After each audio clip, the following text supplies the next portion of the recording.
is, we got a problem here. And it's more than just Alvin streaming Punisher.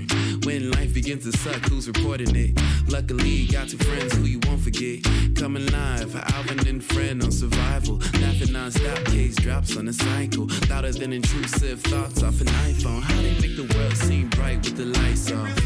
AFs, it might as well stay up. Lies being told like that dinosaur BS. Magnifying glass to the ground if they don't see us. Having the time, roasting your favorite pizza. Bougie ain't an option, it's the way. Take it to the grave, add moving to the place.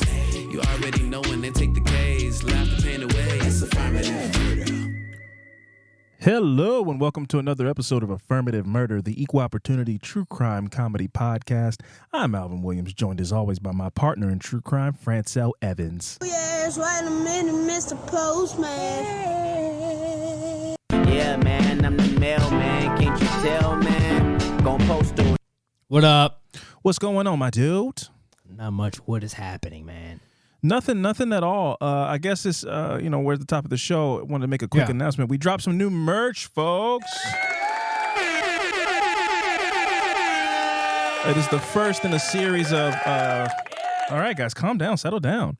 It's the first in a series of merch that we're having designed by an amazing artist named Eric Cavell. You can find him on Instagram right now. Check his stuff out. He's done the logo for the podcast. He's done so much stuff, but we're doing a series of things that are inspired by Baltimore, man, by the place that we're from. So we're going to do some crab-inspired stuff, some snowball-inspired stuff, some other things that from, local, delicacies and little, special parts that make Baltimore, Baltimore. So we're really excited. We dropped the first one, which was the snowball stand, t-shirt and tote bag. Go, cop those if you feel so inclined. I got mine in the mail. I'm super excited to get that, cut it, make it super slutty for the summertime, and I'm ready to get out on the streets, let that thing breathe. Yeah. Speaking on the shirts, I haven't ordered mine yet, but can't wait to grab one of those. Yeah, man, they're fun. They're fun, and they're comfortable material too. Yeah, I love the shirts from what is it, Bonfire, right? Mm-hmm. Bonfire? Yeah, I love their shirts. The logo, I love the logo, man. I can't wait to rock that this summer for sure. Yeah, just in time for the summertime.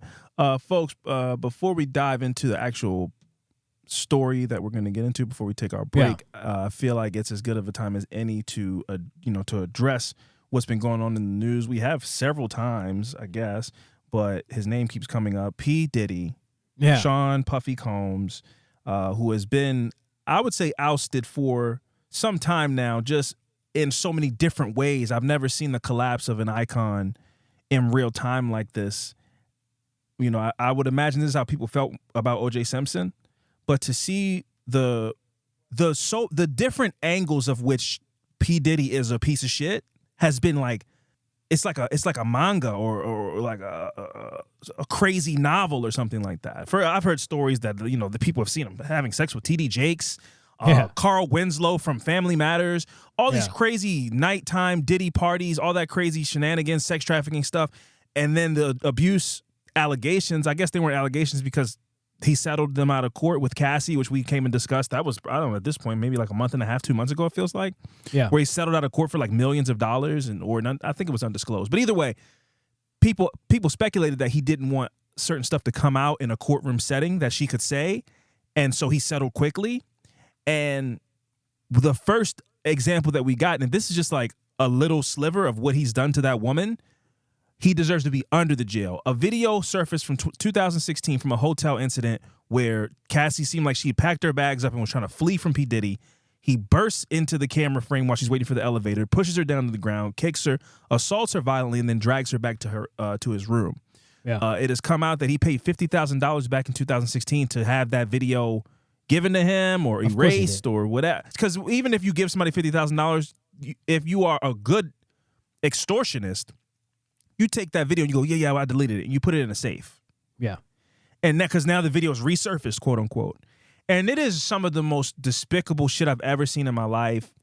What were your thoughts when you saw it? It kind of exploded on the internet. I remember I was scrolling through Instagram, it just kind of popped up, and then it was everywhere for the whole day.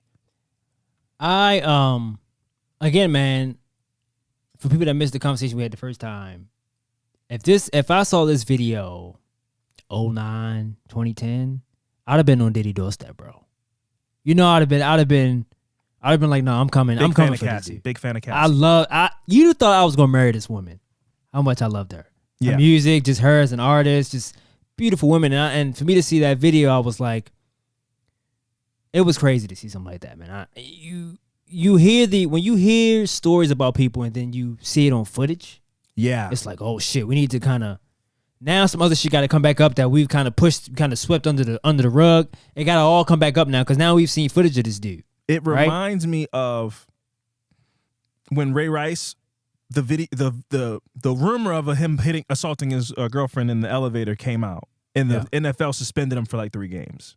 Yeah, and then the video came out, and he hasn't been in the league since. It's something about rumors, because we've heard all kind of stuff about P. Diddy. Mm-hmm. He is a sex trafficker. He has these freak-offs, these crazy parties. He's abusive to Cassie. And it all kind of blended into one kind of dossier of one big file of nasty. Diddy's out of here. He's canceled. Don't buy Ciroc anymore. His name shouldn't be attached to anything. He should just be ousted. Yeah. But to see something of that magnitude and how horrible it was, it was the stamp where you go, yeah, no, there's no confusion, because there's been a lot of P. Diddy. There are swaths of the internet who've been trying to give P. Diddy the Bill Cosby treatment, which is like, you know, he was trying to buy NBC, or he pissed off the Illuminati, and so they're just trying to make stuff up about him, and they're just trying to take a black man down. And when you see a video like that, it sucks all the air out of those rooms. Yeah, Slim Thug was one of those guys. Slim Thug, you know, from Still Tippin' fame. Slim Thug was one of those guys who came out and basically said Cassie's probably culpable in some kind of way. She knew what she was doing. She stayed around all those years. And then this video came out, and he was one of the first people to come out and apologize to her. Which I don't know how, you know, I don't think Cassie gives a shit about what Slim Thug says, but it says a lot about those kind of guys who you got to see it. They're the anti-believe women type of guys, where it's like, I can't believe it until I see it, which is unfortunate. Right.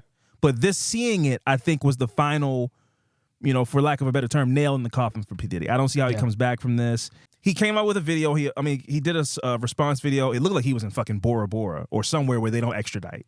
I think Diddy is long away from the Americas. He's somewhere where and also the LAPD put out a statement saying, hey, as messed up as that video is, we can't do anything about it. It was too long ago. Yeah. So I don't think he's in any real danger from that regard, but something tells me there's more stuff coming down the pipeline for Diddy.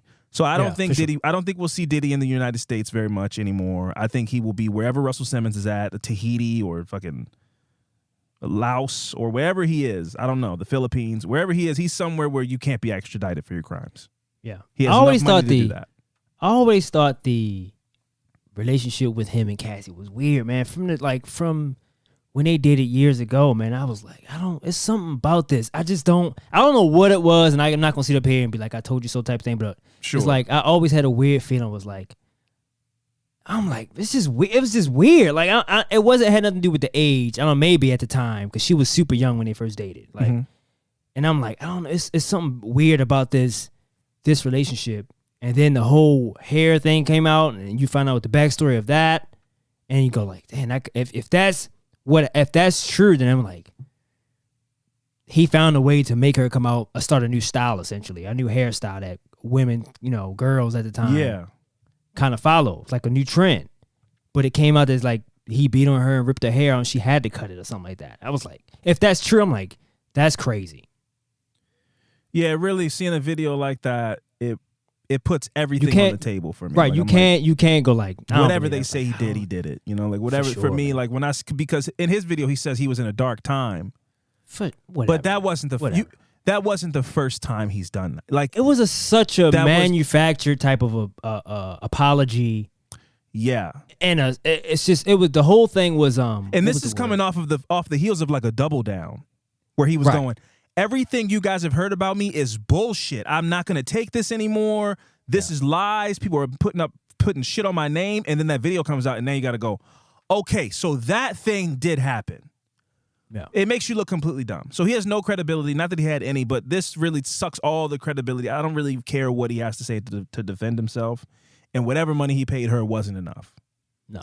You know, I also like that her husband has come out and put a statement out in support of women or people who've been in domestic violence situations, because I don't know what Cassie can say. Yeah. I don't know if she signed an NDA. I don't know if there's an agreement based on the settlement that she can't speak publicly. I don't know, but he's been doing a lot of, she's in good spirits. You know, if you are, he ruined that girl's life for a good 10 years. For a long time. It was He hell. Music, and we got a derailed her music career and everything. Yes, and we got a small glimpse in that video of like, if this was like what every day was in some capacity, this is hell. Like, this is being in fear for your life in that way. Because a lot of people might look at that video and not notice. They might just think, oh, he beat her up. When he dragged her back to the room, who knows what she was thinking? Yeah, for sure. I mean, like, he knew it was cameras all out that building. Whatever hotel, whatever they were staying at, he couldn't have cared less. A very luxurious hotel. That was peak. And it he couldn't, if somebody snaps in that form and doesn't care about, surveillance cameras, broad daylight. You can't imagine what they're doing behind closed doors. Yes. So I mean, like, for this guy to do something like that, to run up on her and hit her like that and kick her and drag her like she was some type of animal or something like that, it's insane, man. That's uncalled for and it's unacceptable. And then, like, this dude should. Oh, look, Cat Williams onto something right now. Oh, did he say something about Diddy in one of his? Well, interviews? he was saying that these guys, as far as like the category of P. Diddy, are all of them are gonna get exposed in 2024. He's like, all of it. And I don't know, man. Now Jay-Z, we don't know. I don't know, man. Like, these people got tons of money. Don't forget me. Listen, we had a great time. You said this. You said this. You said this a while ago. Was like, you don't become a billionaire just like having a good moral compass. Like, that just doesn't. It doesn't make. That's not real, right? There's no altruistic billionaire who's like, I found a way to make water for everybody on the planet and everybody pays a nickel. And so I got a nickel from everybody. And that's why I've made billions of dollars. Like, no, you go into a country, you exploit their wealth, you exploit their resources, you exploit people's labor by paying them a little bit amount of money. And P. Diddy, the way that he did it was with his social currency. He abused women. He abused artists. He stole their royalties. He stole their the rights to their music and held on to it. I've been watching a lot of Jaguar Wright videos. I think that she's a little bit out there, but some of the stuff that she says is true. That's the thing about conspiracy people. It's a sliver of truth and then a lot of boisterous claims and flamboyancy and all this kind of stuff. And I don't know if I believe everything Jaguar Wright says, but she says a lot of stuff that's true in regards to the music business. And one thing that she made a point about that was fantastic was P. Diddy has had the rights to Biggie Smalls' music for longer than that man was alive. Yeah. He died when he was like 23 or 24 years old in 95, 96. It's been longer than he's been alive. Not just rapping. Longer than he drew breath on this planet, P. Diddy has been profiting off of that man's body of work. I don't know if any percentage of that goes to his kids or what percentage. If it's any percentage, he gets the lion's share. For sure. So this man, coincidentally, we're going to go with that, dies before he's able to leave this record label and attain the rights to his music back, leaving it in perpetuity in the hands of Bad Boy. And P. Diddy has done the Biggie duets. He's been selling Biggie verses for years, flipping it, reverse it, put him on this. His images is on graffitied on T-shirts. Who knows how much money he's made just from Biggie Smalls' catalog? And he's done this to dozens of artists. Yeah. So that's the way he exploited. He exploited talent. Yeah. And he stole talent from people. For sure. And I think that I don't know what goes on in Hollywood and shit like that, but I mean, like, for somebody as prominent as him and for shit to come out like this and be like, this dude is gross, I just can't put it past anybody else. Like, if some shit come out about Jay-Z, I'm like, this is... Oh, bro, yeah, the rabbit hole goes so deep. I don't want to get into it because I'm going to start naming people that I like, and I don't want things to be true. But I've been a connoisseur of interviews and entertainment for years. I really do enjoy like entertainment, learning about the business. It's something I've always had an interest in. And one thing I've heard from so many different angles is people of prominence that we like talk about how fun P. Diddy parties are. And now we sit here in 2024 and is it fun? Is it really fun, or you just like a freak? You just like a That's real what I'm freak. saying, where it's right? Like, oh no, this shit is. I had a great time. You can do whatever I want. P Diddy comes over, snaps his fingers, makes the girls do whatever you want them to do, and it's like that kind of language is gross. We sit here in 2024 and we go, "Did you have a great time at these P Diddy parties because he's sex trafficking women and getting them all drugged up and twisted up, and then you get to do whatever you want to these women at these parties?" Listen.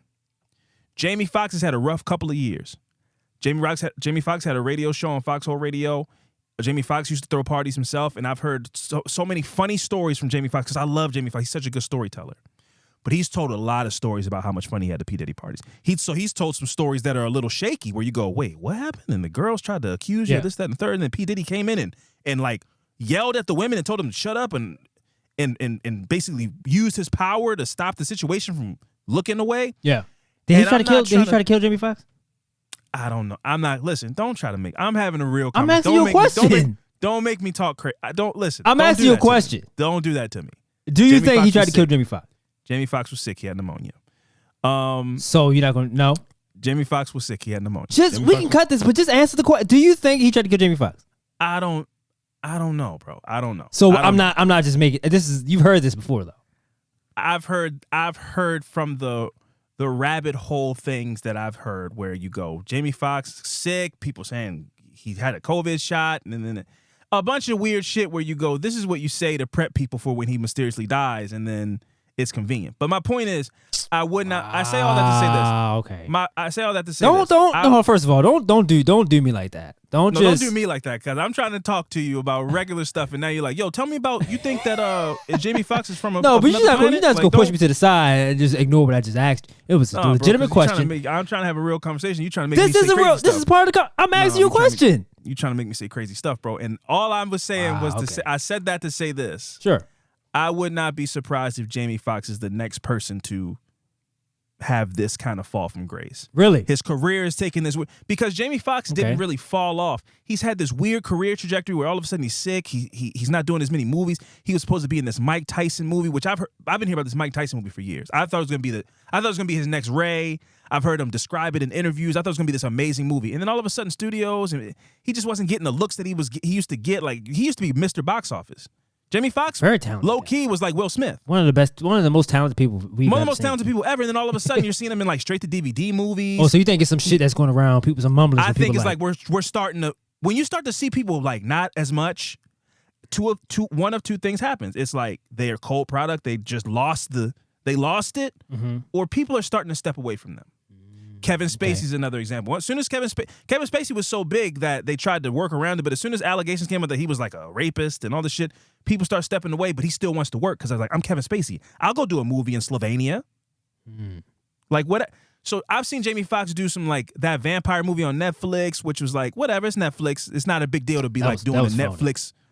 But it's not a big deal to be doing a straight to Netflix type of movie, because that's the world we live in. Yeah, but that's Jamie not Foxx is not a straight to Netflix guy. That's my point. Yeah, he might do one of those, and then also the Oscar nominated movies coming out in next month too. Yeah, he's like it's like a side quest. Can do exactly like they threw me a bag, so I did I did it. Yeah, and it feels like Jamie Foxx is just like becoming this side character in movies, and it feels weird his career trajectory. And I don't think that's by coincidence. I think that's like, there's something coming down the pipeline. All right, and I don't know any of this to be true. This is all alleged. I'm not trying to throw smut on anybody's name, but I've heard Jamie Foxx say P. Diddy's name a lot.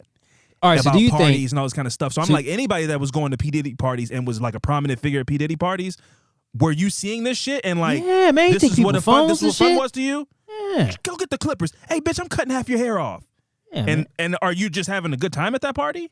You don't say nothing. Because that's what it sounds like these parties were. I bet P. Diddy came out in that video, he had like a towel on. So they were either doing something illicit, or he was getting ready to go to a pool party. Like there was some kind of party involved in that day. Or he did that and went to the party. So it didn't faze him at all. He told his bodyguard, hey, Lucius, go downstairs and get the camera footage and erased. I'm going over to the pool party. I'm surprised. I'm surprised these bodyguards are not scared, are not like terrified to talk. I'm the one guy that's talking. He's been doing a lot of interviews. Gene Deal, former bodyguard of P. Diddy. There's a lot of people out there that have been talking for years, man. They've been saying this shit for years, and now it's all lining up. All the stuff that we've heard was evident in that video. You felt like that was your property. She was trying to leave. You're like, who do you think you are trying to leave? Give me this shit. Get the fuck up going. It was like, there was no humanity in that video. All right. I get it. Do you think he had something to do with Biggie Smalls?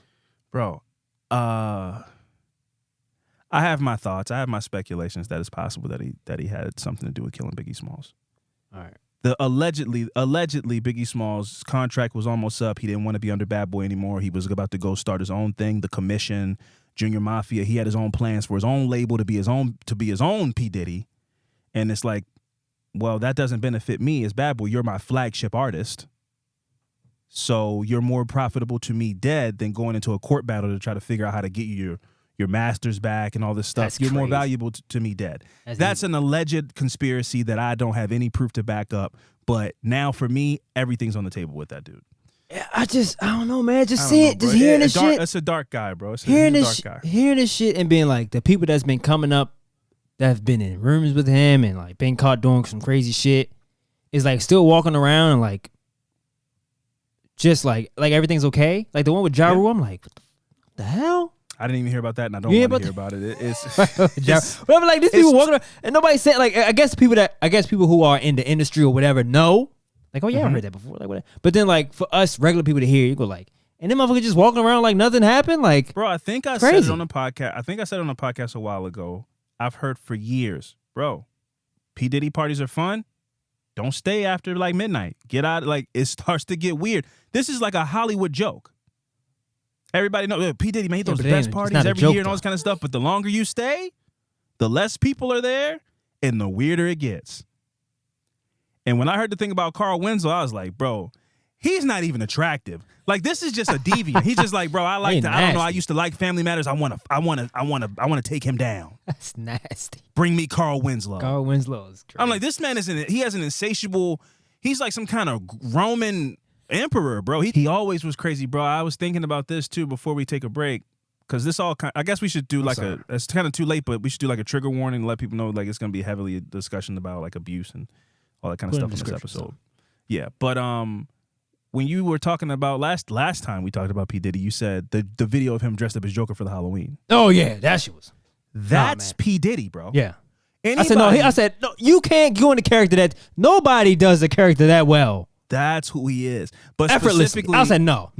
I don't know if you saw this, but specifically, there's a video of him outside of a club. If you type in P. Diddy Joker Halloween fight, there was some dude who like didn't know it was P. Diddy, and he was still trying to stay in character, but also trying to check him to be like, do you know who I am? He was in the car. I'll have these people hurt. They were like outside of a car. And yeah, it was that same night. It was all the same night. But he was also doing like B-roll footage of him laughing and riding in the car. Yeah, he was doing a lot that night. Yeah. But there's a video of him getting in an argument with a guy, and at the end of it, after all this stuff, he was like, yeah, man, hey, man, and also, man, check yourself. Have a good vibe. Don't try to ruin my energy, and come to the party tonight. Have a good time. He's still like, if you look at it in hindsight, it's like, he still spit game to the guy. Yeah, he was going in and out. After getting in a fight with him. It was like he was going in and out of the character and getting upset where he was like, he was trying to be in the character, but then we're going like, motherfucker, you know who I am? And then still being joke. It was nuts. After that, I said, no, this is all this shit I believe. This is, no, hell no. If you go back in hindsight, I implore anybody listening to this, if you want to really encapsulate, like, who the fuck is this guy? Go watch that video. If you type in P. Diddy Halloween fight Joker, maybe add Joker on the end of that as a little extra tag. It'll come right up. He's arguing with this guy, and the guy's trying to stand his ground like, do you know who I am? He's like, do you know who I am? And he's still, like I say, and it's like it's a carnival tonight, but don't play with me like that, Playboy.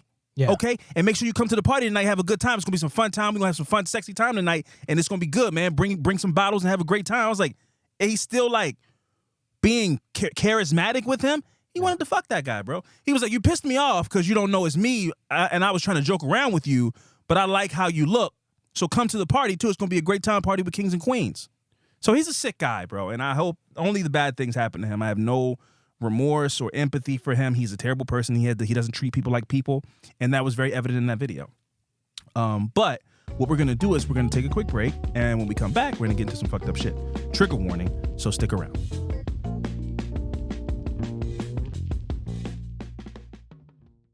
All right, folks, and we are back. As I mentioned before we went on break, I want to do one last trigger warning about domestic violence before we get into the story. I also, Fran, I was mulling this over. I wanted to get your thoughts. I also wanted to get people's thoughts based on the recent events with the whole P. Diddy situation and the story, and leading into the story that we were going to do. This was planned, a week out, and this P. Diddy situation happened to take place. So it's not like we picked a domestic violence themed episode, but it kind of fell in to be that way. Mm-hmm. I'm interested if there are people out there, and if this is tasteless, I don't know, let me know. We haven't done a town hall in a while, and I just feel like seeing that P. Diddy video reminded me and kind of elicited to me how many different forms domestic violence can take. Whether the person you're dealing with is very powerful and likable, and everybody around them will tell you how lucky you are to be with this person, but they are an awful person, and you can't really explain that to people because of their standing in the world, whether a celebrity or not. You seem like a likable person to everybody else but the person who you're abusing. And so I'm interested if that's a tasteful thing to do, like a town hall where people get to speak on their experiences with domestic violence, the different forms of it, whether it's physical, mental, whatever, financial. If that is something that is tasteful, if there's anybody that's interested, has a story that they haven't been able to tell and are interested to use a platform to do so, if a town hall on what domestic violence looks like is something that is tasteful or not, I'm interested. I'm just kind of put the feelers out there to see how people respond to that. So please let us know. affirmativemurder@gmail.com. You can DM us, whatever it is. I'm just interested in if that would be a valuable topic for a future town hall. So, yeah, that's just putting that out there. But Fran, are you ready to get into the story this week? I am.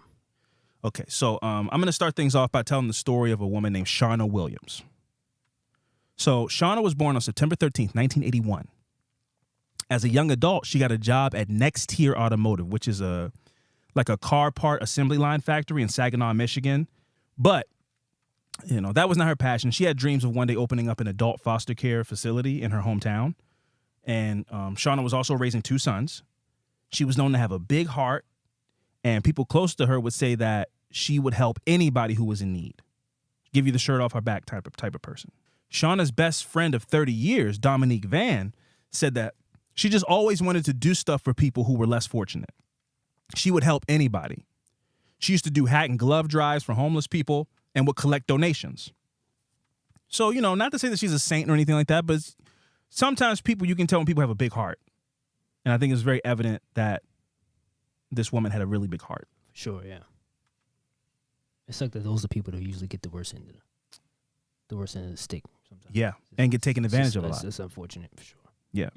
I think that when you wear your heart on your sleeve in that way, it's dangerous. It's a double-edged sword because the wolves can see that too. Yeah. So all a wolf wants is a warm bed and some food in their belly, and they don't care how they get it. So if they're like, if I need to take advantage of this simp, I'll do that. Gonna do, yeah. Mm-hmm. Yeah. And I'll not take advantage of somebody's kindness. lose an ounce of sleep. At all. Smiling, she's snuggled in. Oh, yeah. Sick, man. Sick stuff. So in July 2022, Shauna married a man named Tony Roy. Tony had an extensive criminal history dating back to 1998 when he was arrested for possession of a controlled substance and fleeing from a police officer. For that crime, he was sentenced to a maximum of 5 years. So little light criminal fare early in his youth, a little 5-year sentence. That's like a rite of passage for a career criminal. You got to do a short little bid to really get your toes wet.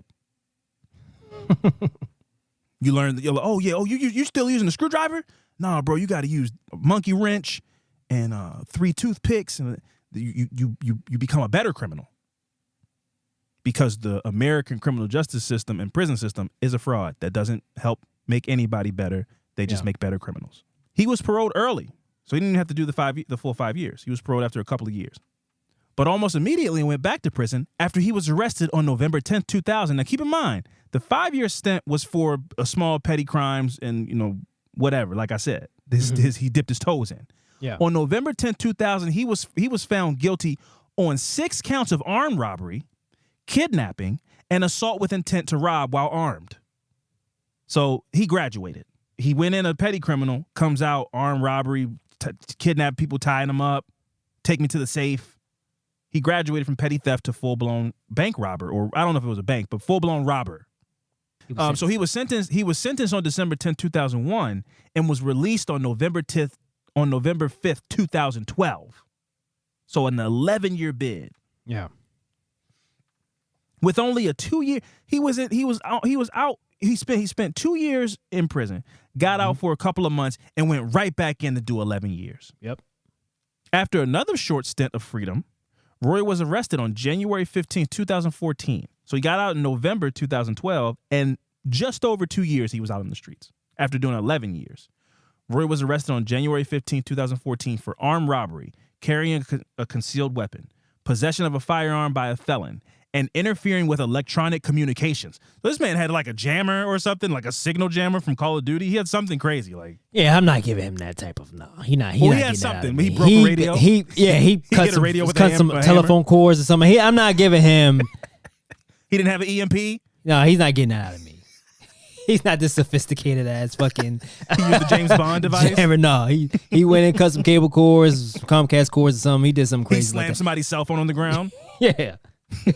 I think I used that technical ass term for whatever he did because it fits in the category, but no, he didn't do nothing crazy like that.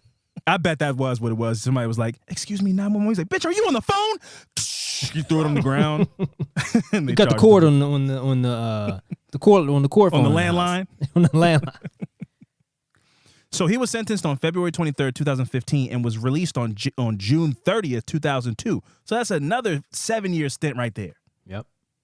So now he's doing big boy numbers and just aging in the prison system. Just, man, he had kids, wasn't taking care of them. By this time he gets out, he's a grandfather of 4 kids.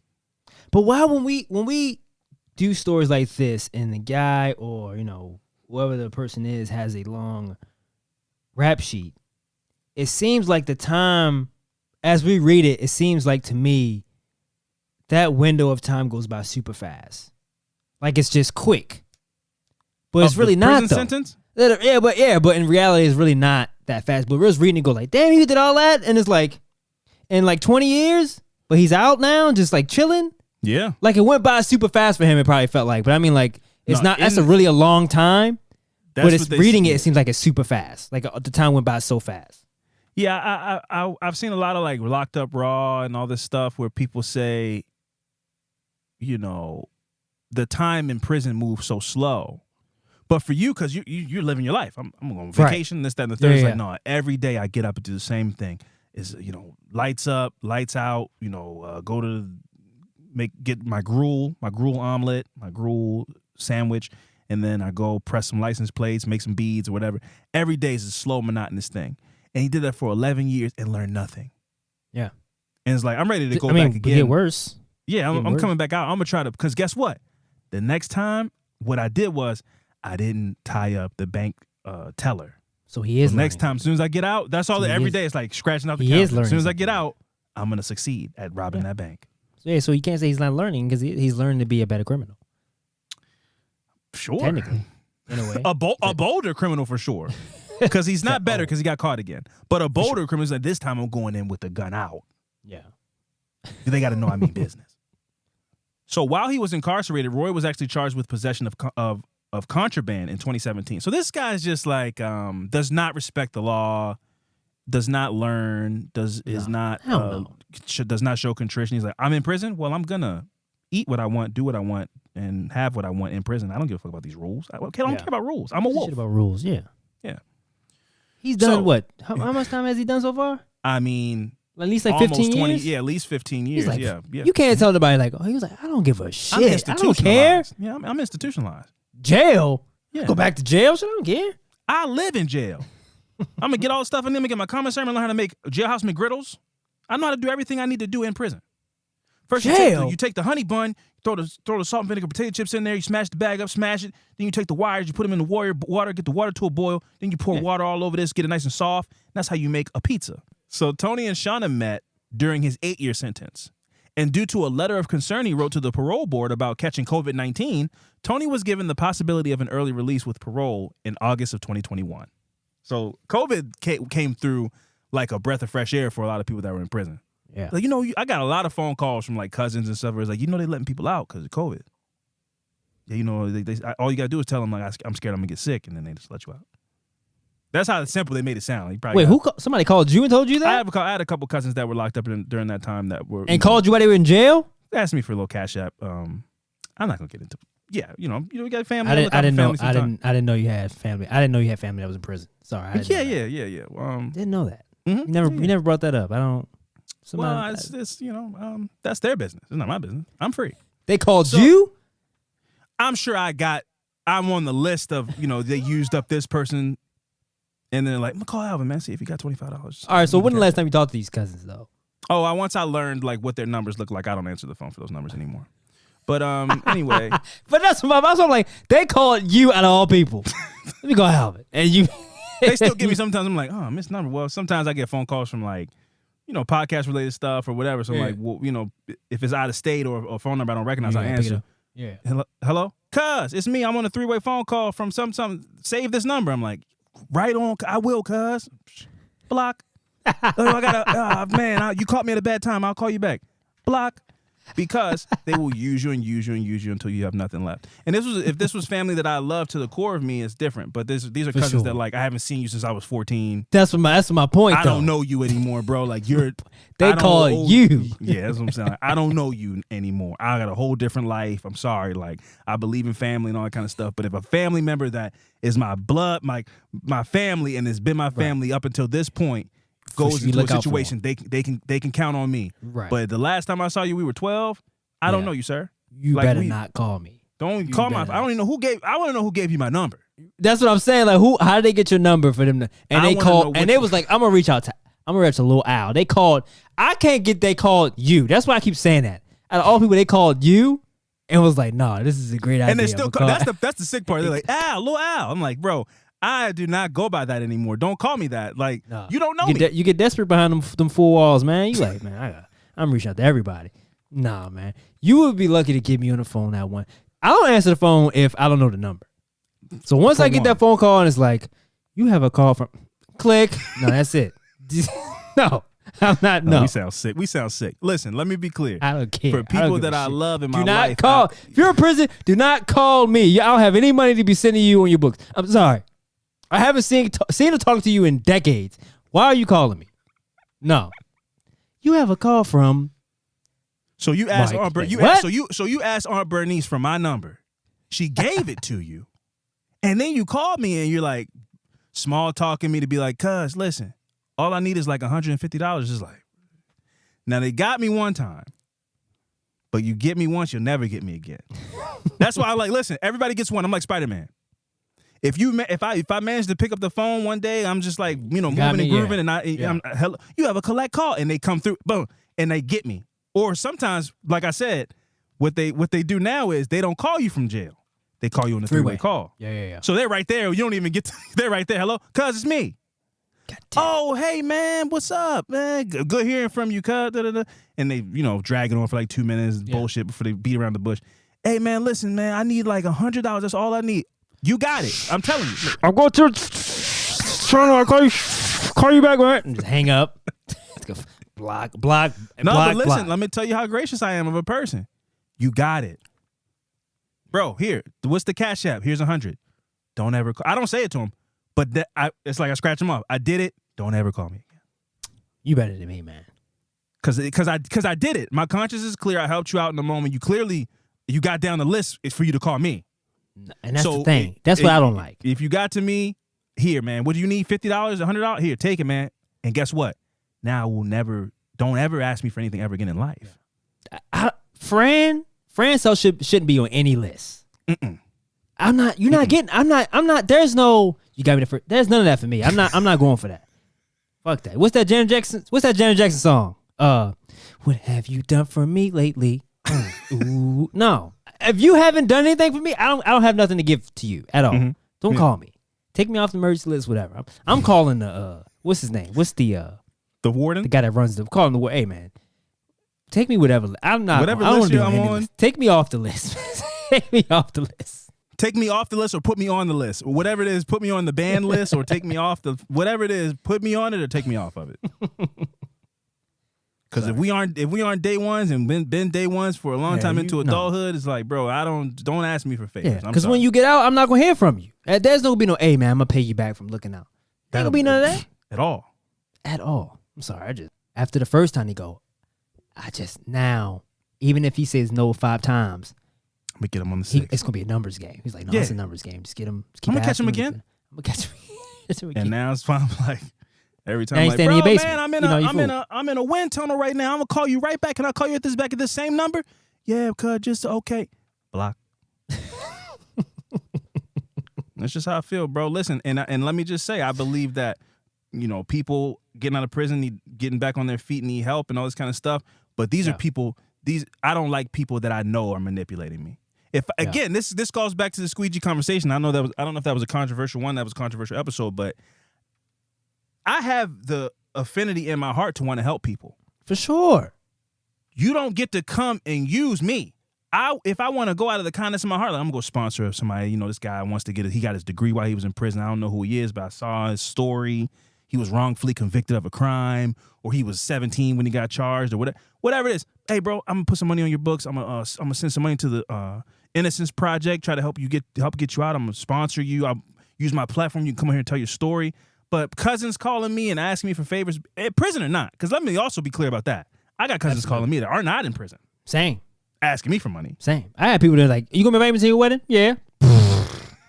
They ain't getting not an invite. The phone calls I get, cuz, I'm writing a book, right? All I need is about $500, bro. I got to get the rights to my story, and I need to get a flight out to LA so I can go meet with some pitch. Bro, none of this is real. No. You're a liar. No. So it's just, bro. Anyway, I don't want to get too far, but you was there and know why I feel the way I feel about my side, my mom's side of the family. You was there. They better not ever ask me for anything. Yeah, that was nasty. Anything. That was nasty. Nothing. It's nothing worse than not to put this to try to keep it vague. Don't come to the event that I put all my hard-earned money into to put together and then don't say anything. Just eat the food. Don't tell me the food is good. Don't tell me, oh man, they could have put some salt on this, or where'd you get? I don't want to hear any criticisms. Nothing. Eat the food and shut up, because you didn't put in on this. Not a thing. So I'm mad you're here, kind of, but I know we all got to be here because it's family, but I'm mad that you're here because you didn't put in on this. Eat the food, potato salad, and shut up. I don't know. I don't think they put paprika in this. I'm not trying to hear nothing that you're talking about. Your criticisms about the food. Eat the food and shut up. Oh, family, huh? I'm sure people can relate. Sure. Yeah, you can't pick them, man. Family, bro. That word doesn't mean anything. Family is what you make of it. And sometimes people don't make shit out of it until they need you. Sad, man. And that's the shit I don't like. Oh, anyway, so like I said, now we're in 2022. Tony and Shauna have met. Tony is on a list that makes him eligible for parole because of COVID-19. Shauna and Tony were married on July 22nd, 2022, less than a month after Tony was paroled from prison. So he did eventually get parole based on the COVID-19 letter that he wrote. Wow. They were originally scheduled to be married on May 4th, 2022, but the pandemic delayed substance abuse classes that Tony needed for his release. So he needed to take these classes, and the only reason he was put on this list was because of COVID-19, but it was ironically COVID-19 that extended how long he needed to stay until he could take those classes. Right. So in March 2023, while on parole, Roy faced charges in Genesee County District Court for aggravated domestic violence, torture, 2 assault counts, and 8 gun-related offenses. The victim in this case was not Shauna Roy, but a different woman. And this is a moment that I think it's important to note that abusers will always be abusers on some level, Fran. Sometimes abusers will say things like, oh, we were really bad for each other, as if it was a circumstantial mix of forces that made them into an abuser in that relationship. Yeah. Like, yeah, she just knew how to push my buttons. They say shit like this. Yeah, like as if I was never an abuser and then this person made me into that. But I have this quote from Quora, which we all use. It's that website. If you ever have a question, you need to, it's like a forum, Quora, Quora. Yeah. And they, people ask a question and then people respond. It's like Reddit, kind of. It's like Reddit, yes. Yeah. So, but there's this quote that I saw, so I'd like to read it because I think it may be eye-opening to some people who are unfamiliar with the nature of an abuser. So the question was, is an abusive partner going to be abusive to other partners or only abusive due to the dynamics of his or her relationship with a particular partner? And this person brilliantly responded, at least brilliantly in my opinion. I'm not an expert on abuse, but I just thought this was so eloquently put that I was like, this makes sense to me. And what they said was, they will be abusive to every partner they have. What abusive men, but I'm going to say people, what abusive people do is put their partners on a pedestal that's unrealistically too high. That's why they are so charming in the beginning. They dote on you. They tell you that you're the most beautiful, perfect, etc. person that they've ever known. However, their partners are human.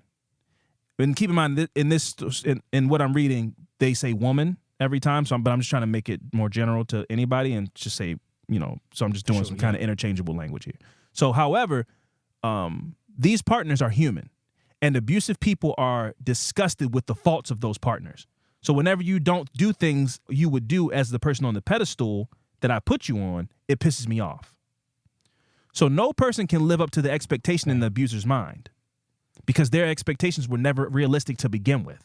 Right.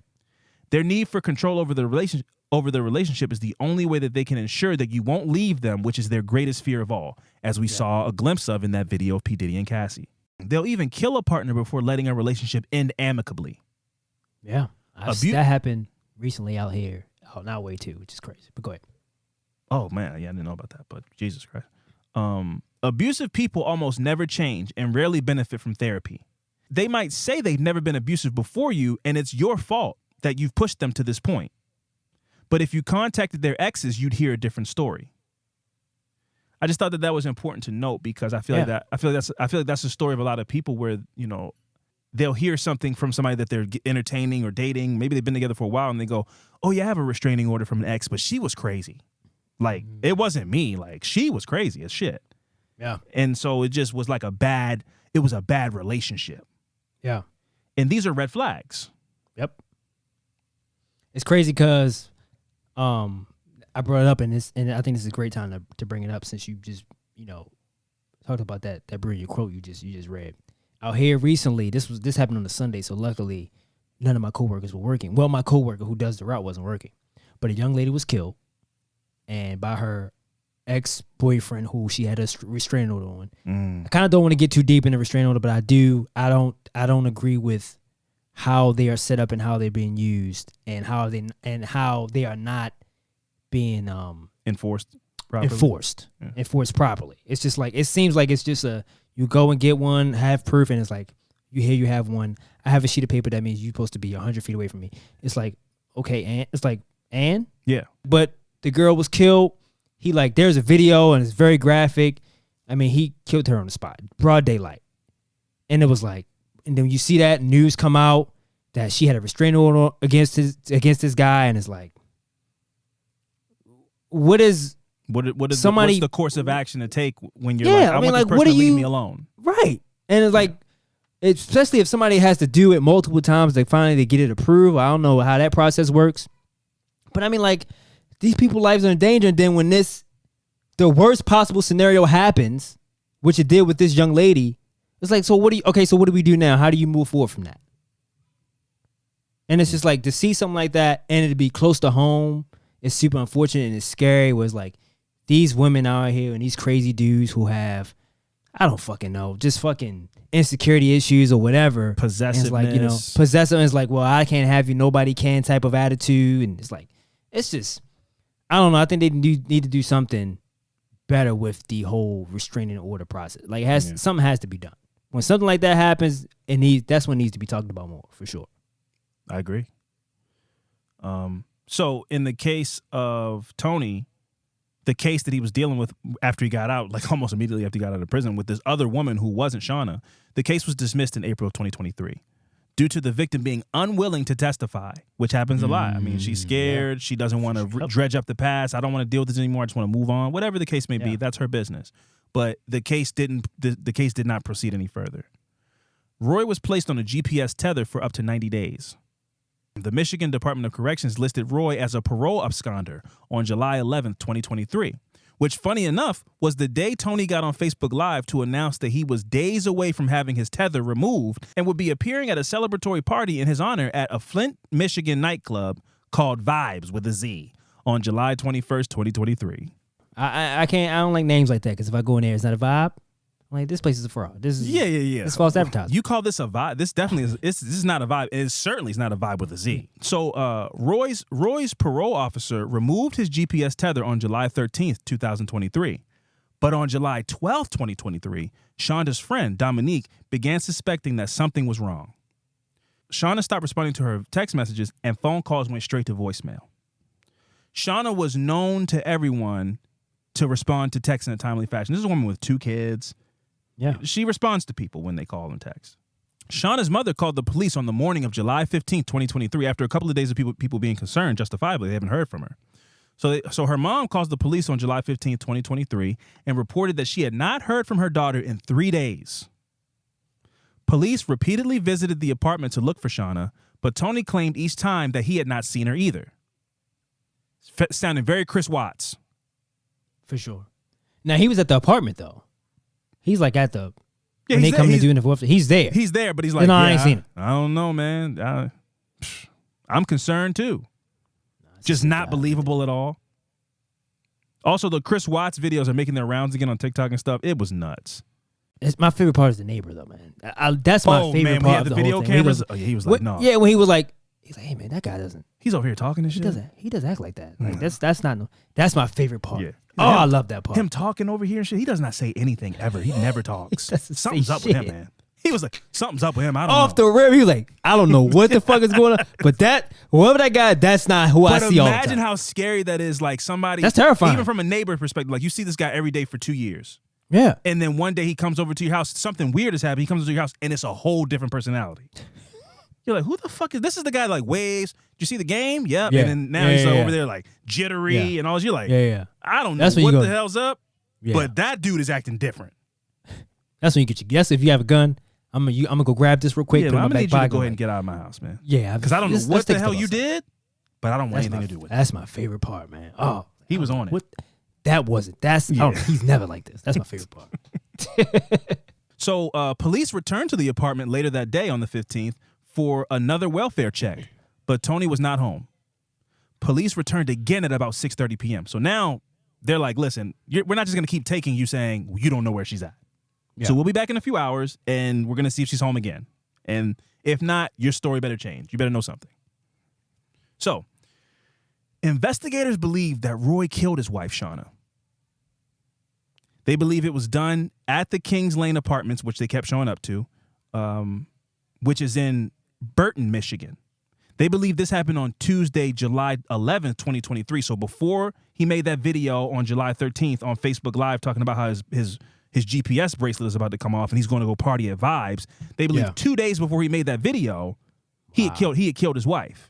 And this goes back to the whole wolf thing where we talk about this woman was a nice woman. She was helpful.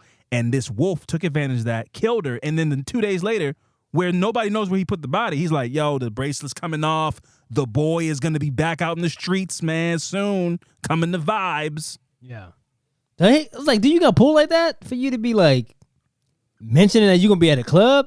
Do people care that much? Like, who are you for you to be like, hey, man. Yeah, be there. Your boy's about to be out in the streets. I want to see all the Come sexiest to Vibes. boys and the finest girls in town at Vibes on the 13th when I get this bracelet off. He got two viewers on his thing, on his stream or whatever. The back His on the live. streets. Tony's back on the streets party. So the Burton Police Department responded to the complex, as in the apartment complex, on Saturday, July 15th, 2023, for a welfare check after someone reported a dead body. Tony had told someone that he murdered his wife, and they called in an anonymous phone call. Shout out to them. Yes. A call to the police department by Shauna's mother alleged that the smell of death covered by bleach was coming from Tony's apartment. Officers entered the couple's apartment at around 7:15 p.m. on July 15, 2023. This is when they got back there at 6:30. So they waited some time, and then they went ahead and went in. No one appeared to be home at the apartment. Officers found 5 bags containing Shauna Roy's body parts piled inside a bathtub, as well as blankets and rags. My goodness, man. Investigators believe her body was dismembered after her death. Based on the lack of blood at the scene, investigators believe that Shauna was killed at another location. The cause of her death has not been identified. Burton police named Tony Roy as the number one suspect in the murder as the days progressed. So we're now it's, July 20th, July 25th.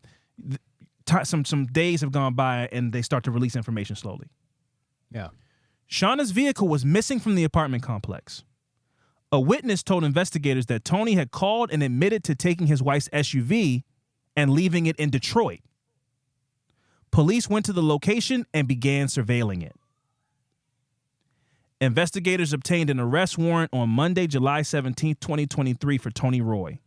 Police obtained evidence indicating that Roy was in the Detroit area on July 17, 2023, which means that's probably when he took her car down there to dump it.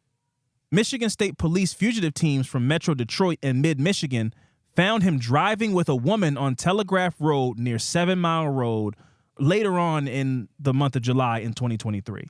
It was around 11:40 p.m. Roy pulled over for the traffic stop, and police say that he was armed with a handgun, woman by his side, not his wife, obviously, because his wife has been killed and horribly. So a new woman by his side. They say that he pointed the gun at himself and the woman in the vehicle. Troopers opened fire when he allegedly pointed the gun at the woman. Police included in their reports that the woman appeared very distraught and in fear, and it was clear that Roy was holding her hostage before they began firing. The woman reported that Roy told her he couldn't go back to jail and he was going to kill himself. Roy was pronounced dead at the scene, while the woman received treatment for minor injuries caused by shrapnel and flying bits of glass. So, damn, these were marksmen, these police officers. Luckily, yeah, but that's worse. terrible. That sounds terrifying. So he was killed at the scene. Tony Roy was killed at the scene. Mm-hmm. He said he wasn't going back to jail, and he meant that. Like, when you watch Set It Off, and Cleo's like, listen, this is it. I'm going to light the cigarette up. I'm not going to jail. We done did all this stuff, and people got hurt, and people died. This is life in prison. I'd rather die than go back. I was about to say that. I mean, that tells a lot about how bad prison is. Where you go like, I would rather die. I would rather get shot up with 100 bullets than to go back to jail. Go in the cage? Yeah, bro. That's crazy. So, the troopers involved in the shooting were placed on paid administrative leave, which is standard protocol while they do their investigation to make sure it was a clean shooting, in quotes. Police say that Roy was an absconder from parole and had a warrant out for his arrest at the time of the shooting. Mm-hmm. Burton Police Chief Brian Ross told People magazine that he knew what the outcome was going to be when he brandished the weapon and pointed it at his passenger.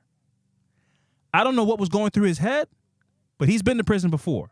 So I'm sure he knew what the outcome was going to be, which is a good point. Like, this guy said he's not going back to jail, and he meant it, because I know what jail's like, and I'm not going back there. Yeah. A friend of Shauna's wrote on Facebook, I can't wrap my mind around this. I can't even talk about my dear friend in the past tense. I'm so hurt. So this really tore some people up. A lot of people. She had kids. Sure, man. She was a mother of two. Shauna Williams, she was only 41 years old at the time of her being killed. Young, a lot of life to live. She had dreams. She wanted to open up an adult care facility. And she crossed paths with an abuser. And he took advantage of her. And it's crazy how quickly it happened, too. I mean, he got out of prison in July of 2022. And by the next year, this shit happened. Within a year, this shit took place. So they didn't really spend a lot of time together at all. That's why I find like those shows like Love After Lockup and all those kind of things. I'm not saying people don't deserve love, and I'm not saying that people can't transform and be reformed, after doing their time. Like, I'm not saying you should be like marked with this scarlet letter for the rest of the time because you served time in prison, but I definitely think it should be situational. And I don't think we should be glorifying like the manipulation of a person that's at their rock bottom trying to come out of prison, reaching out to somebody who's lonely on the outside. Like, because if you're on the outside talking to somebody that's in prison, you're alone. Like, you're sad. Yeah. That's like sad. Like, you could talk to anybody. Anybody. Like, you could talk to anybody. You could go out with anybody. You could go on vacation, like you could do all kind of stuff, and you're sending your money to this person in prison. And like you're sad, and that's sad to watch somebody. Clearly, that person is broken or traumatized in some kind of way that they're choosing to go at love this way. Yeah, it's when you see that, it's hard to kind of see stuff like that, and it gives off a little bit of this person is manipulating this other person. The person that's in jail, because like you feed this person what they want to hear. Mm-hmm. You're trying to set up your situation when you get out. Exactly. That's the goal. That's the whole goal. Yep. But you sit and tell this person you love them and stuff like that. But like, no, this person won't have shit when they leave out of there. Mm-hmm. They want to make sure they have a house, food, money. It's like sex, man, all of it. You just getting taken advantage of. Yeah, I've seen clips of those kind of shows where I see the entertainment of it, but I'm also like, as from a human perspective, I'm like, this is wrong. Like this just doesn't feel right. Yeah. They're like, yeah, man, I'm laid up, man. This bed is comfy. Smiling, dude's always happy, man. She took me to the finish line, got me some new sweatsuits. I'm like, all right, bro, this is nasty. You can tell when somebody first got to jail. It was easy. You can spot him a mile away. You like, hey, this dead person. He got like a sweatsuit on. It's like, fucking God. Fucking God. I know he just got still using slang from 15 years ago when you went in.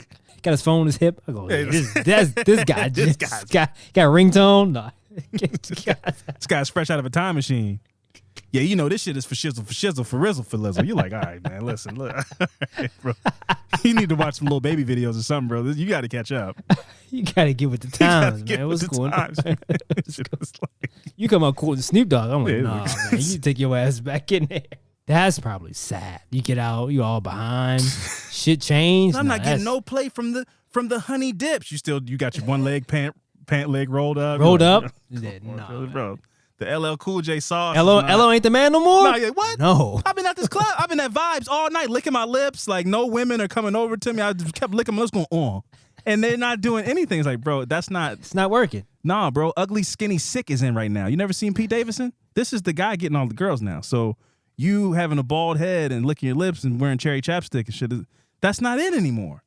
You've been institutionalized. You've been locked up too long, bro. But on a serious note, man, rest in peace to Shauna Williams, bro. Tony Roy, sick guy, abuser, terrible person. And yeah, man, listen, and to anybody out there who has been a victim of abuse, you don't have to suffer in silence. One resource that we do know about is the National Domestic Violence Hotline. The number is 800-799-7233. If you or somebody that you know has been a victim of domestic violence or suffering through that currently, call, get some advice, try to find resources that will help you in a situation like that, because nobody deserves to be like tormented and tortured by people like this, and then you can't get them out of your life. And it's like the story Fran told about something that happened around his neighborhood or our neck of the woods, where it's like, who do you turn to when things go south? So just something to be mindful of. And we're far from experts, and I'm sure we got a lot of stuff wrong and maybe misspoke, and we don't mean to, but we just felt like we were going to do the story anyway. But in the wake of the whole P. Diddy video dropping and all that nastiness and the manipulation of his apology video and everything, it just felt like diving into the overall insidious nature of abuse felt like the direction to take this week. Yeah. And so again, I'm sorry if anybody was triggered by what we discussed this week. Our apologies, but we try to learn, and the best way to learn is to kind of put your words out there and hear what echoes back. So we look forward to hearing whatever discussions this drums up from people, our listeners, and people who this episode may reach. And yeah, man, so it's tough, man. It's nasty stuff. It's nasty stuff. And I think that it's important also to hear men denounce this type of behavior, because a lot of times people like this are welcome back, or you go, they're cool with me. Like I'm not dating them. This is a lot of the kind of like sentiments of people who maybe stay friends with abusers. Like, hey man, bro, he doesn't abuse me. Yeah. And that's not okay, bro. If you're abusing people that you're in relationships with, that's not okay. And they should be called out and denounced and frowned upon, and all the worst things. You should be looked at like a terrible person. You shouldn't just be, oh, well, I mind my business, because when we go out, we have a great time. Right. So, but yeah, man, before we get out of here, Fran, you got any recommendations, man? Recommendations? Nah, man. Nah, I haven't watched none lately. What you got? You got something? You Oh. got anything good? Yeah, man. I mean, I finished A Man in Full, Wild Okay. Ride. Episode 8 was crazy. The ending was, I don't want to say I hated it, but it was shocking and it was very Shakespearean, but it was, I don't know if I liked it. I don't know. But a great show still, even with the ending that I'm not really sure how I feel about it. I still say great show, A Man in Full. Yeah. And I started watching Under the Bridge on Hulu. It's a true crime show. It's a whodunit. I think we might have an unreliable narrator, but I'm not sure. I'm not sure. So I'm only 2 episodes in, so that might not be it at all. But Under the Bridge on Hulu so far is good. Also, Fran, I hate to admit this. I don't want to get anybody pissed off, but I started watching the Selena doc about the woman who killed her. Okay. Oh, that's out? I didn't know that was out. Yeah. Well, a lot of people are like, fuck that. I'm not supporting that. And I was one of those people, but I was home bored. You know, I'm home bored a lot these days. Which is coming, just to give an update for people. There's been a lot of headway made at my job. And I think we'll be back soon in the next few weeks in a more full in a more full capacity. But That's good there's still a lot of days of me being like, I don't really have anything to do. So I watched that. And it's interesting. Is it? I don't believe a lot of what she's saying, but some of the stuff she's saying, I'm like, oh, maybe this is interesting. I don't know. She kind of makes these assertions that Selena didn't want to be famous, like in that capacity. She wanted to be more of a fashion designer. And so she was kind of trying to change trajectory of her career and lean more into fashion. And that would take food out of some people in her circle's mouths. And that maybe they are responsible for her death. But she's saying like, I didn't. What? Yeah. I don't know if anything she could say. Well, I don't think anything she could say could persuade somebody to go like, oh, she might have a point or something like that. But like, I don't think she's saying she didn't kill Selena. Well, what she's saying is, I was going to kill myself and the gun went off by accident, which is, I don't know. I don't think I believe that. But outside of anything having to do with Selena dying, I pulled something interesting in that regard. Like, oh, maybe she didn't want to be the next crossover Latin pop star or whatever. It seemed like she liked more so the bustier part and the glitter clothes, and she wanted to be like a boutique owner. She wanted to open up boutiques and be fashion. She wanted to be a fashion girl. And I thought that was interesting. What she's saying about maybe she didn't do it or maybe it was an accident, I don't know about any of that shit, bro. But I think that's distasteful. it was some interesting. I pulled some interesting stuff from it for sure. I'm not saying people should watch. I'm just saying if you're home unemployed and just don't have anything to do, put it on. Maybe you'll find some gems out of it. I don't know.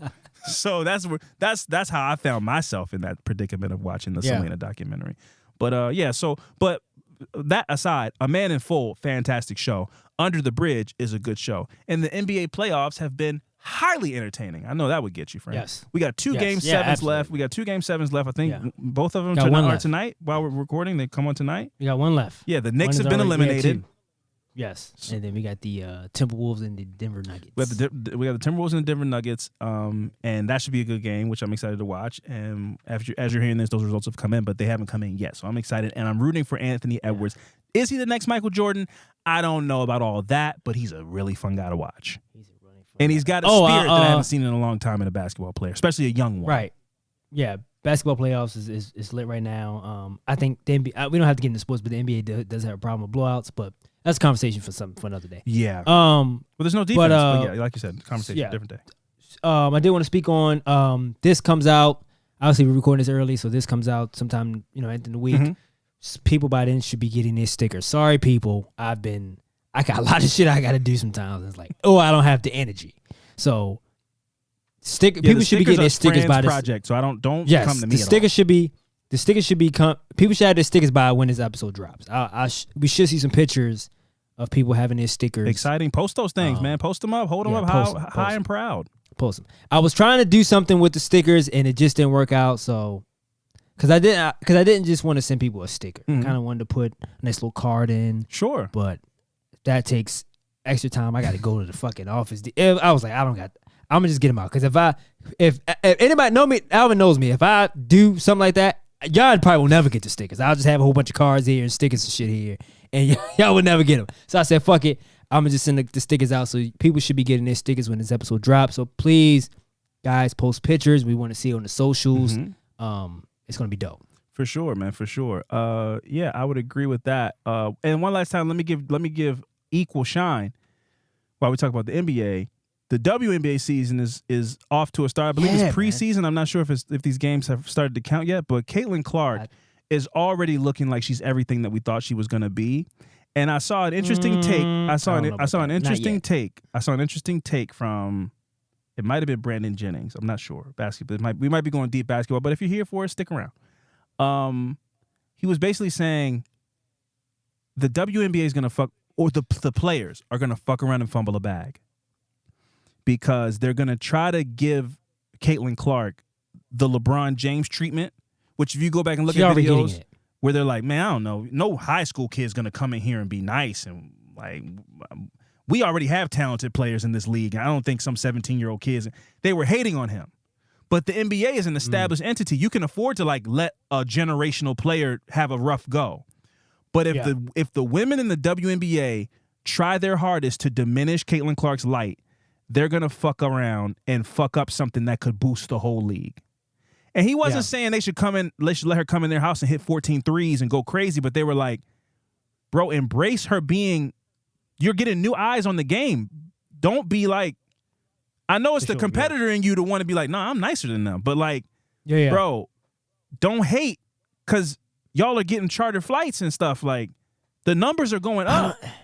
I get that, but I think, I get it, but there is a competitive element to it. I get that. She has struggled her first couple games. Sure, but then I saw another game, she had 22, 8, and 6 or something. Right. I think she's going to be I think it's going to take time. Obviously, it's an adjustment. I don't care how good you are. You go into the league. First year you got to. It's an adjustment. And the team that she's on got her for a reason because they suck. So it's like the team is terrible. So it's like people are like, oh, she's not winning games. Like they got the first pick for a reason. They trash. Like it's going to take time, and I think she's going to adjust, and she's going to be a great player. She's still. What I mean by she's looking like everything we thought is like she's still fun and exciting to watch. And it's a translation, obviously, but it's not like, whoa, she can't play with these women at all. No, she's going to be right. She's fitting in, and then she has the LeBron James effect because the ticket prices are skyrocket. I wanted to go see her when she come to DC. Any other game is like $50 for an average decent ticket. For her, for when she come, it's like $350 to get in the door. I said no. This is crazy. Yeah. Crazy. So I don't want them to fumble the bag, man, by being like, she's trash. Like, I don't want to hear, like, I hope it doesn't happen, but I feel like a lot of players are going to be like, yeah, man, this is the real league. Like, she's a bum compared to us. Like, she needs to grow up. Like, bro, embrace it a little bit. Don't hate. Let her be a star because stars bring eyes to the game. Yeah. And this is so much. I wouldn't have watched it if it wasn't her. Exactly. I ain't gonna lie. And this is so much better than a lot of the conversations, which I felt were a little bit reductive. I don't know if they were so much offensive, but I saw both sides of it where you'd see a lot of NBA players be like, y'all should lower the rims, and then that way y'all could dunk, and then people would be more excited. The women's game is the women's game. So let Kate and now people like Caitlin Clark's game. But I'm one of those people though. If I saw fucking Sue Bird do a between the legs windmill slam, that would be amazing. But they brought us some good points about that would throw off our shot mechanics, and I understood both sides. For sure, I understood both sides of it, but I do agree. Like, what slam dunks are fun to see. Yeah. You know, I don't think that's like a crazy take to be like, man, if y'all could dunk, it'd be a lot more simple-minded people who don't just enjoy the pure science of the game would enjoy watching people slam dunk and get dunked on and posterized. But it's evolving, though. Caitlin Clark. One is coming. Somebody's coming. Oh, for sure. For sure. Well, Brittany Griner was that. I'm talking about like a Sky. Yes, a female that just got bunnies. The Statue of Liberty dunks. Yeah, somebody's like take off but under the butt. Bunnies? Slam. I think it's coming. We seeing 7-footers being able to play like guards. A female that can dunk like it's coming. It may not be in the next 10.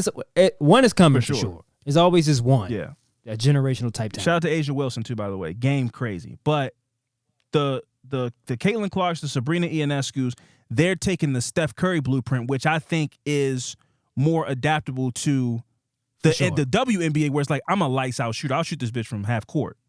That's fun to see too. That's Harlem Globetrotter shit. So they might not be able to just get all of a sudden 20 women who can dunk in the NBA. But there's a lot of women out there that are like, oh, I'm a lethal shooter. I got cross-up skills. I'm Allen Iverson and whatever. And that is exciting. Caitlin Clark is a star. Embrace her and let the game grow. Don't let pettiness and I'm better than them and whatever ruin your chance to grow your game by snuffing out a light. Yeah. So That's my final thoughts. I fuck with Caitlin Clark heavy. I fuck with Angel Reese heavy too. She's not getting as much coverage, but we know what's up. Yeah, we don't gotta get. We don't gotta get into that. But maybe they'll do like a Larry Bird, Magic Johnson type of thing. If they are smart, when they play each other, they will lean into it. It will bring viewership out of the yin yang. If they're smart, don't fumble this bag, bro. That you guys can. This is a real opportunity for this game to grow. The play is there. There's a lot of plays here that could grow the game, and I'm just saying, don't fuck it up. Yeah. You gotta watch when you play your spades. You gotta treat this like it's like a game of spades. You gotta know when to drop them, when to hold them, and know how many books you want to get. And if you play this game, if you play this hand right, it's gonna be a masterful game that grows this shit in a way you never thought. And do that shit for Lisa Leslie, bro. She was out here coming on Fresh Prince of Bel-Air and shit, dunking and all this type of stuff when nobody cared about the WNBA. Still made herself a legend. Do that. You got people. You stand on people's shoulders, bro. You owe it to the game to grow the game. Yeah. So I agree, man. 100%. Yeah. But anyway, this has been another episode of Affirmative Murder. I've been Alvin Williams, joined as always by my partner in true crime, Fran and Alvin. And we'll see you guys next week. Deuces.